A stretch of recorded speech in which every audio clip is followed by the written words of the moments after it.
The title of this video is Employee Metrics. The reason I'm talking about employee metrics is because in a previous video I said that it creates issues when anything is described with a single metric. All of you will be employees at some stage, and I want you to be really careful about the way metrics are used at your companies, because they can have unintended consequences, and those consequences can actually be quite bad. Employee metrics place people in boxes. They look at particular aspects, just like the H-index just looks at papers. That's the only thing that's important, academic papers. Employee metrics do the same thing. Now, who's putting who in the boxes? Now, is it managers putting their subordinates in boxes? Is it employees putting other people in boxes? It creates issues whenever you put people in boxes. This picture shows that you've got 3 boxes, employees are in these various boxes, and one box has been slammed shut. So I'm going to talk a little bit in a future video about how to avoid the green box that has been slammed shut, but you also need to be aware that there are real issues in assigning people to categories and using metrics to define these categories. But at a very simplistic sense, it does sound fair. Let's look at how this might work. So you can think conceptually that you put people on a bell curve. Some people are average, most people are average, some people are really above average, and some people are below average. There's underachievers, the moderate achievers, and the really high achievers. It kind of makes sense. It kind of sounds okay. But what happens if we're actually going to manage an organisation in that way? Well, what if we said, let's get rid of the people at the bottom of the curve? We're going to cut our staff. We have to performance manage. We want to have the best performing company we can. We're going to get rid of the people at the bottom. We're going to shift the curve. So the idea is that we'll get rid of the lower performers, and then the company average will move up. Sounds like it makes sense, but it creates issues. The person who was right at the tail end, at the start of the red, previously they weren't the lower performing person in the company. Now they're right on the end. They've seen what happened to the last ones. And somebody who was previously a higher performer has suddenly shifted down. Now they're average. So suddenly they've become artificially demoted. They're behaving like a mediocre. While in theory it's shifted the curve up, psychologically it's actually shifted everybody in the company down. And it forces different parts of the organisation to look at other parts of the organisation, and it can actually create an internal war.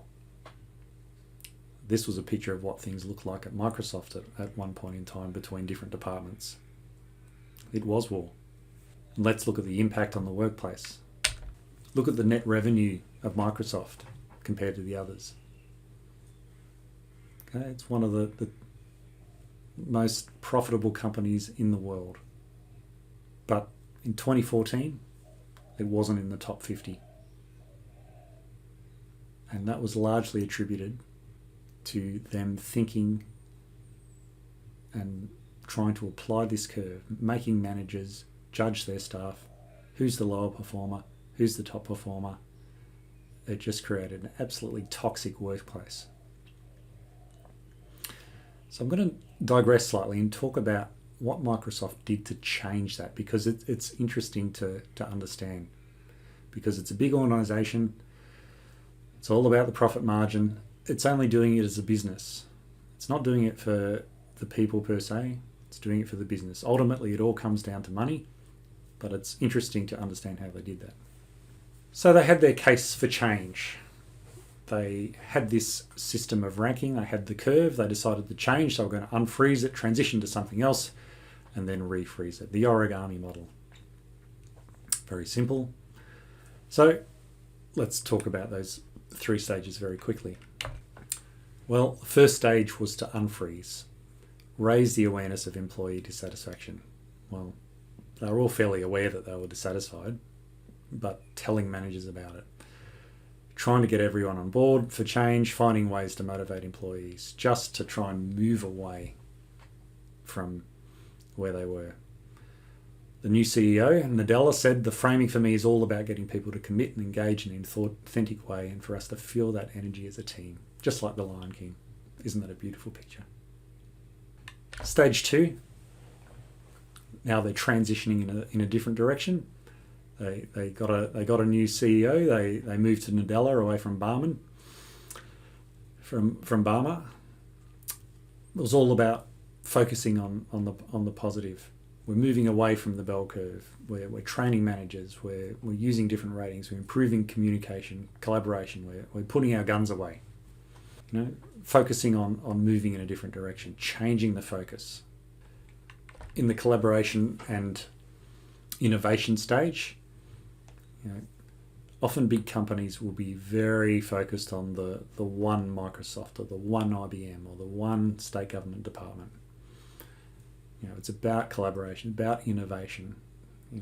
And to be fair, Microsoft recently have brought out quite a few innovations. So, arguably it has made a difference. So the focus on collaboration and innovation. They also looked at manager training. So moving away from the bell curve.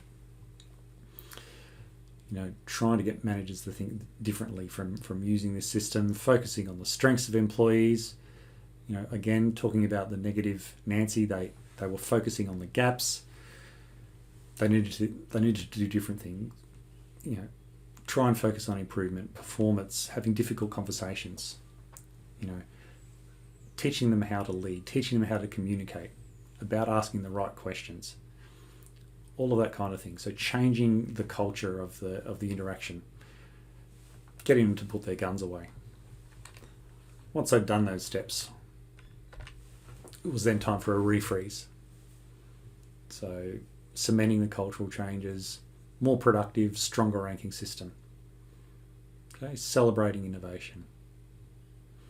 So they did that transition, but ultimately they did that transition because they're a business and they had a business case. Here's what it looked like.